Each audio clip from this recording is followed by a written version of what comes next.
Okay, so where do you start when you consider we've been a church for 15 years? All the miracles that we've experienced and the things that we've walked through, the changes, and there's definitely been some lows, but mostly highs. And in talking to Pastor Jason, I just feel like we start at the beginning, right? And I remember must have been 2007, sitting in Pastor Jason and Shannon's living room with my wife, just talking about future things, and they presented this idea of planting a church, specifically in East Missoula, and a church that would be different, something different than what we're used to. And I just remember thinking that, we've done all these other crazy things with Pastor Jason and Shannon over the years. Why not? Left the ministry and started a video business, and Shannon was in real estate, and find myself in East Missoula again. And when I do, I feel like God is saying, no, you're supposed to plant. I remember going home and telling you that. Mm-hmm. I remember coming home, I'd been on a video shoot, came home, said, I feel like we're supposed to plant a church in East Missoula. And what did you say? No, thank you. I think it might have even been a little harsher than that, but that made it sound. Might have been a strong no. Yeah.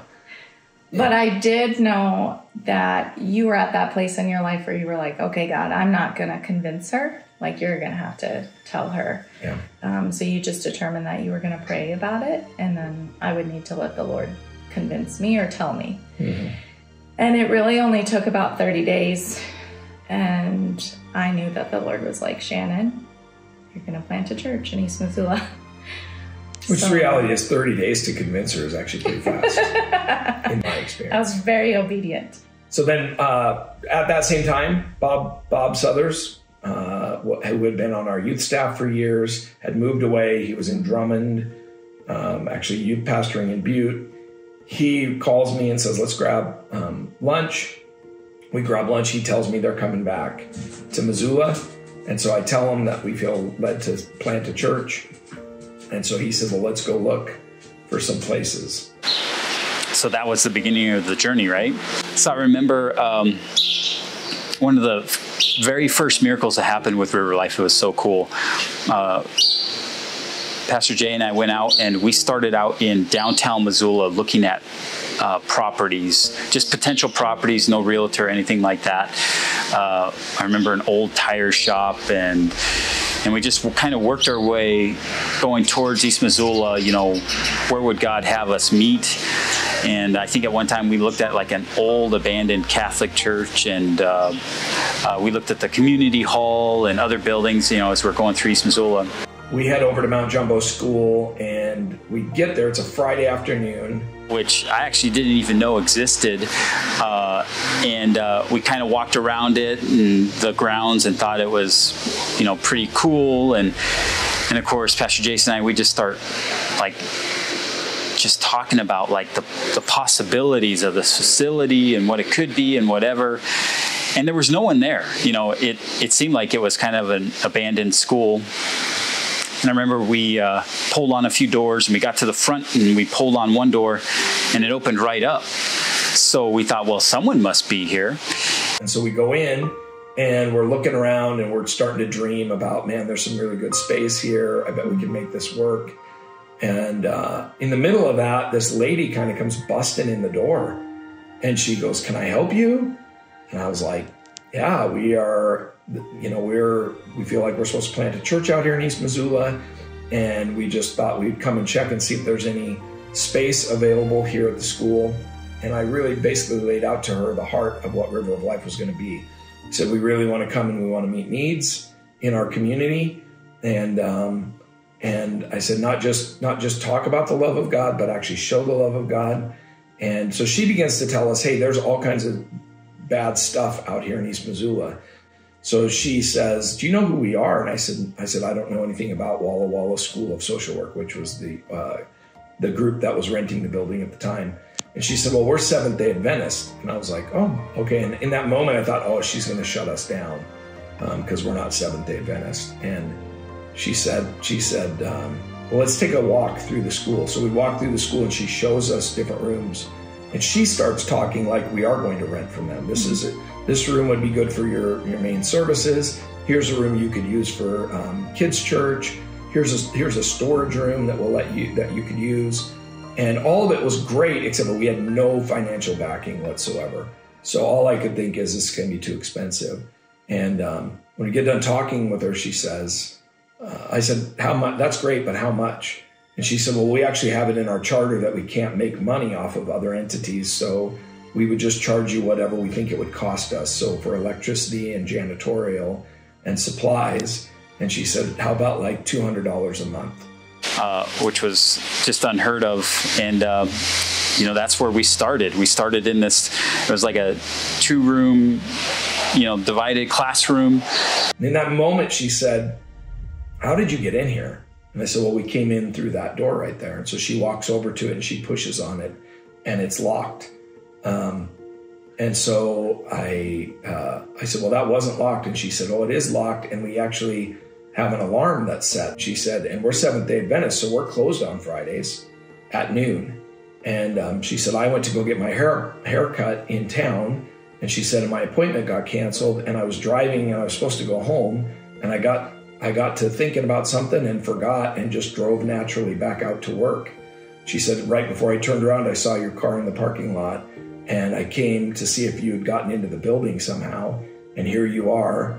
And the door is locked and the alarm for some reason isn't set, even though I set it before I left. And she said, so this isn't an accident that you're here. It was already a miracle that we got into the building itself, that how could she not come alongside us and help support that? So that was the birth of River of Life, was a miracle right out of the chute. And we were in that school for like 2 years, setting up and tearing down and all of the things that go with planting a church. I'm Cindy Hall. This is my husband, Tom Nash. And I'm Nikki Connolly, and these are my parents. So we've been with River of Life since pretty much the very beginning. The main thing that I think of when thinking of River of Life is that we probably wouldn't be going to church if River of Life hadn't started when it did. I was 12 years old when River of Life started at the school, and I remember before that we were looking around at all these other churches in town, and I was really young, but I do remember just not really feeling like we fit in anywhere. Going to the kids' church and everything, I didn't feel like it was a home for us to be. And I remember the first event that we went to at River of Life, I felt right at home. We also had other family that had came, but it was a completely different feeling that even a 12-year-old could understand. One other thing I love about River of Life is that there's opportunity to try and serve in different areas until you find something that really resonates with you and that you know is what you can't wait to do every weekend. We talk about a different church. It's still church, but God's vision was a church that was actively involved in the community, and not just sharing the love of God in word, but actually walking it out and like meeting tangible needs and just being in the community and really showing the love of God. When we were asked to participate, there are a few things that really stood out to us, to plant a church where there's an actual need, and then to find needs, tangible needs, and to fill them. I loved that when the church began, Pastor Jason said, what we can do is always have bread in the lobby. And what we can do is reach out to our neighborhood and do the first versions of street teams, which was walking around and knocking on doors and seeing if we could help people with anything. I remember one of the first ministries we started, it started out with street teams, and we were going to go door to door. And if there was a need that a family had, we were going to do what we could to meet that need.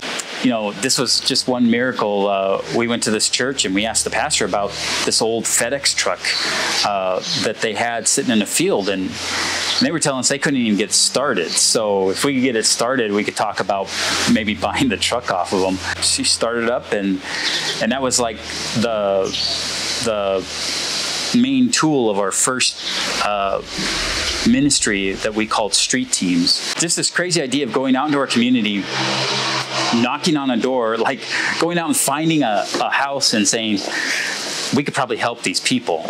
And just knocking on a door and saying, hey, we're with River of Life, and we've got this truck full of tools. Is there something we could help you with? Every day that we went out, it was kind of God's leading, right? There was no real plan. It was just, let's see what God does. It was really exciting because the people that came alongside us, the people that started to call River of Life our home, really embraced that model. It wasn't just a few of us doing this ministry. It was, we were out there as a team, and we were going to love our community the way we felt God wanted us to. And out of that, there was fruit that people in the community saw what we were doing, and then people in the community would actually attend River of Life. I think one of the things that means the most to me is something that Pastor Jason talks a lot about, and that's immediately belonging. What are some of the memories from way back in the day that you have? I remember we were over at the school, and we had services in a large classroom. And in the back of the classroom, we had a small closet that Sarah Southers was the nursery leader. And we used to put the kids in a small closet in the back of the service. Yeah, small closet makes it sound a little worse. I mean, it wasn't great, but that's making it sound a little worse. I mean, it did have it even had a sink. It had a countertop and a sink. It was just a really narrow. Yeah, it was kind of a storage room. I think it might have been like a place for teachers to keep their snacks and stuff. Supplies and maybe get drinks and stuff for the kids. So we're meeting in Mount Gemma School, and it's crazy, right? So we're meeting in this 2-room, joint classrooms that has a divider. We open it up. We're bursting at the seams. Too many people in this small schoolroom. We finally moved our nursery out of the dark windowless closet down the hall. We got a kids' church going. The youth they're going down the hall during service. It's we're like, this is unsustainable in this facility. And as a board, we're like, hey, it's time we look for property. It's time that we find somewhere new to meet. It's interesting because as humans, we're like, what can we afford, right? So we start looking at some pretty sketchy buildings that we're like, we maybe could swing this. The building that we're currently in was divided into 6 units, and there was 3 of them that were for sale. And so I had asked you were in real estate. I said, can you just check and see how much they want for those spaces? We asked, it was too expensive. There was no way we could swing that much money at the time. To me, honestly, I don't know about the other guys, but I was like, it never even crossed my mind, because I'm like, this is a new construction. We're not going to whatever. And I don't remember how the conversation started, but it came up like, hey, we should really consider this. And it's funny, 3 of the units were occupied and 3 of the units weren't. 2 of the units, it's just dirt floors. They hadn't even poured concrete, no plumbing, no nothing. And then the 3rd unit was finished. At the time, I asked our board, I said, is there any chance that we would even consider buying these buildings? And they said, if it was a miracle. That was the words that they used. Kent Ferguson, an old board member of ours, that threw out this idea of throwing out a fleece. That comes from the story of Gideon, in the Bible, and cautiously, he threw out a fleece several times, and God, if this happens to the fleece, then I'll know. And he did it again and again and again, and we only did it once, but the fleece was, the only way that we could afford this building is if we bought the 2 units that were unfinished and dirt floors, and the builder would have to give us the finished 3rd unit, and on top of that, pay for the concrete and rough-in plumbing for the church. I remember thinking, yeah, right. And Kent was like, no, we need to throw this fleece out. And if it's in God's plan, it's going to happen. And then what did you say when I said that to you, that I was going to bring that up? Well, originally when you talked to me about it, I was thinking, This isn't welcome to Walmart. You don't buy 2, get 1 free. And I knew that he had prayed about it, felt like the Lord told him, this is what you're supposed to offer. But I was nervous coming in, representing you as an agent. Then I presented the idea, and the seller didn't seem too taken back by it. He says, write it up. So Shannon writes it up exactly the way that we had said it. He actually comes back at a higher price. He comes back and says, why didn't you counter? And I told him, I said, well, that was our final offer. We started with our final. We weren't negotiating. And he agreed to it. And then we had to figure out who's going to lend to a church of 40 people, which was a whole nother can of worms, which somebody came out and specifically asked who was going to lend to us. And I said, I have no idea. I don't think a bank will lend to us. And this businessman in town said, I'll lend it to you then. And not only did he lend us that, but he lent us enough money so that we could actually do some construction inside of the space as well. And I just remember thinking, God, we were looking at so much less because, well, we think we can swing this. And God was looking at something so much greater because that's what he does. When we hit that place where we're just short, we can't do it, that's when God moves. And even from that, just, we now own the entire condominium and how God grew that. It's great to look back in photos and church history timelines and just see how the church has grown over the years. Remember starting in the school, and Nikki, do you remember we'd help with setup and tear down? I think one of the biggest things I love about River of Life is it's not about religion. It's about your walk with God. And that's really what it's all about, is your walk with God. And that's what I love about this church.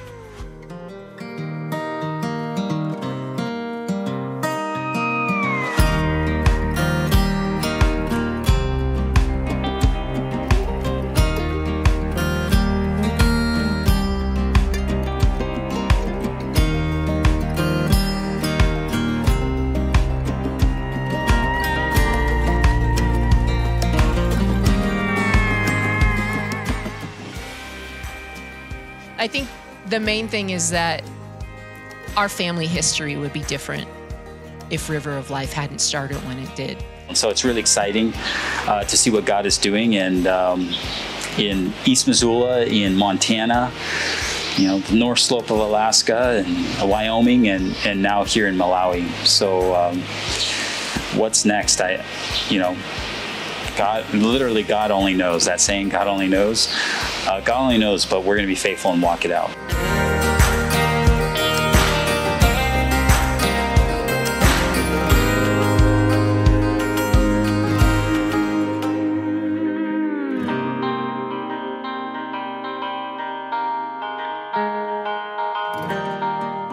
And we are so thankful to God for obedience and our pastor's heart and the continuing heart to seek after Jesus and make this a place of belonging